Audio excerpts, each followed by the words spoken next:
एक ब्रह्मचारी भिक्षा मांगने चला गया, गांव में चला गया एक सेठ के यहाँ।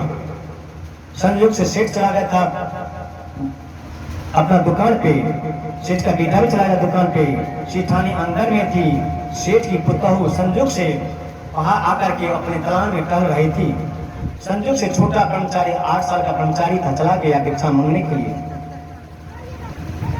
जैसे दरवाजे पर जाता ब्रह्मचारी का माँ भिक्षाम देहि, जैसे शब्दों का उच्चारण किया, संयोग से वो जो सेठ की बहू थी उस ब्रह्मचारी पे नजर पड़ गए, दलान से बाहर आ जाता है। उन्होंने उस ब्रह्मचारी से प्रश्न किया, कहा बाबा इतना शरीर क्यों? क्यों? वो जो बहू थी सत्संग भक्ति से लगाव था, जीवन में सत्संग क्या था और संतों से दीक्षा ली थी। सत्संग का क्या महत्व था, भक्ति का क्या महत्व उस बहू जानती थी। उन्होंने ब्रह्मचारी से प्रश्न किया, जैसे कहा कि भिक्षाम देहि, तो उनकी सेठ की बहू ने कहा कि महाराज इतना शरीर क्यों? झट ब्रह्मचारी ने उत्तर दिया, का बेटी अबीर होने का डर है। फिर बहू ठहर गई। तब ब्रह्मचारी जी ने प्रश्न किया, का बेटी तुम्हारा कितना उम्र होता है? कहा बाबा 12 साल। कहा तुम्हारी सास की उम्र? कहा बाबा 4 साल। कहा तुम्हारे पति का उम्र? कहा 6 साल।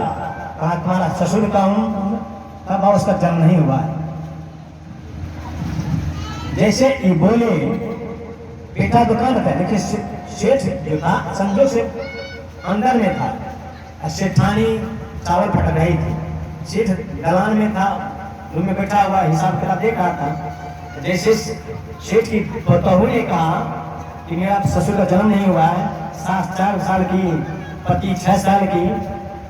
अब सेठ मन में सोचने लगा कि मैंने अपने जीवन कैसी बहू को ला लिए, कैसा वक्तव्य दिया कि ब्रह्मचारी ने पूछा कि तुम्हारा कौन का अपना 12 साल, पति की उम्र 6 साल, सास की उम्र 4 साल और ससुर का जन्म नहीं हुआ है, कितना अभागी है। अब उसके मन में थोड़ा सा क्रोध आ गया। क्रोध के बावजूद कहा नहीं, इसको घर से निकाल देना है।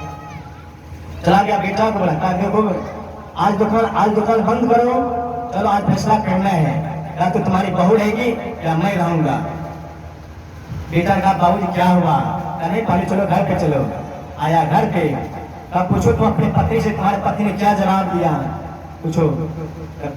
उसकी बेटा ने पूछा अपनी पत्नी से कि तुमने क्या बोली पिताजी के बारे में, जब पिताजी गर्म है? कहा मैं तो कुछ नहीं बोली, एक ब्रह्मचारी थे भिक्षा मांगने के लिए, भिक्षा के पूर्व मैंने उनसे पूछा बाबा इतना अबीर शरीर क्यों? कहा बेटी अबीर होने का डर है। उन्होंने मुझसे पूछा बेटी तुम्हारी कितनी उम्र है? मैंने कहा 12 साल। और पूछा सास की उम्र? कहा मैंने कहा 4 साल। कहा पति का उम्र? कहा मैंने 6 साल। ससुर का कहा मैंने उसका जन्म ही नहीं हुआ है।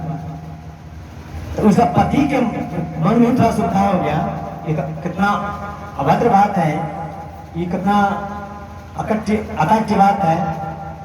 कहा देखिए इसका समाधान वैसे नहीं हुआ।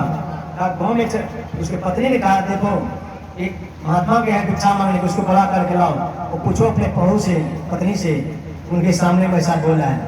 संयोग से जाता है गाँव में, दूसरे दरवाजे पर गया था ब्रह्मचारी, उसको पकड़ के लाया और उसकी बहू ने कहा पूछिए हमारे सामने में क्या प्रश्न पूछा। और उसकी प्रश्न का समाधान ब्रह्मचारी ने कहा कि देखिए मैंने इनसे पूछा कि आपकी उम्र कितना है? हालांकि इन्होंने प्रश्न पूछा कि बाबा इतना शरीर क्यों?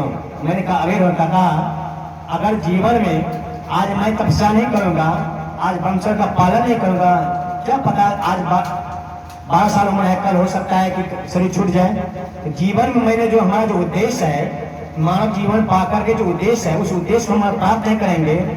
मानव जीवन को अगर हम अपने जीवन उपयोगिता नहीं लाएंगे, कि मेरा मनुष्य शरीर पाना ही बेकार है। इसलिए अपने जीवन में, अपने जीवन को साथी बनाने के लिए, सदाचार बनाने के लिए हमने सन्यासी धारण के संसार से मुक्त होने के लिए। और मैंने भिक्षा मांगा, इन्होंने कहा, मैंने पूछा इनसे, इन्होंने कहा 12 वर्ष। इन्होंने अपने जीवन में किसी अच्छे संतों के संपर्क में जाकर दीक्षा लिया। जीवन में सत्संग के 12 वर्ष इन्होंने दीक्षा लेकर के सत्संग भजन किया, इसलिए इनका उम्र 12 वर्ष है। और जब अपने ससुराल आई अपने दबाव से, अपने बुद्धि से, अपने क्रियात्मक कर्म से अपने पति को भी संतों के संपर्क में ले जा करके उनको भी दीक्षा दिला दिया। जब मेरा पति ने दीक्षा ले लिया तब मैं और मेरा पति दोनों मिल करके सास माँ को समझाए, माँ जीवन में जो कुछ खाया पिया, अब अंतिम समय है, अंतिम समय में भी बीता सो बीता, थोड़े चेतना जो बीत गई से बीत गई, अभी तो चेतो। मैंने उसको सिखा बुझा करके उनको भी संतों के संपर्क में ले जाकर दीक्षा दिला दिया। 4 वर्ष से मेरा सास भी दीक्षा ली है, इसलिए उनका उम्र 4 वर्ष। और मेरा ससुर अभी तक कुंवारा कहिए, उन्होंने किसी संतों से दीक्षा नहीं ली है। और उन्होंने जीवन में सत्य का पालन किया, अहिंसा का पालन किया, इसलिए उनका भी जन्म नहीं हुआ।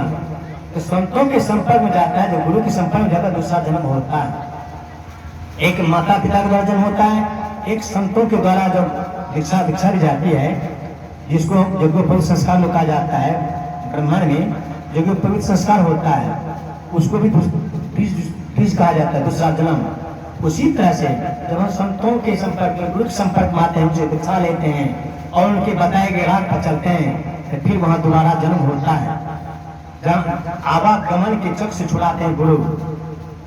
इसलिए 4 वर्ष से मेरी सास को उम्र है, पति को उम्र की दीक्षा नहीं होती, इसलिए मैंने कहा मेरा ससुर का जन्म नहीं हुआ, बस यही बात और कुछ नहीं है। तो संतों ने समझाया, देखिए जीवन में जन्म वही होता है जब मनुष्य भूल करके अपने भूल को सुधारता है।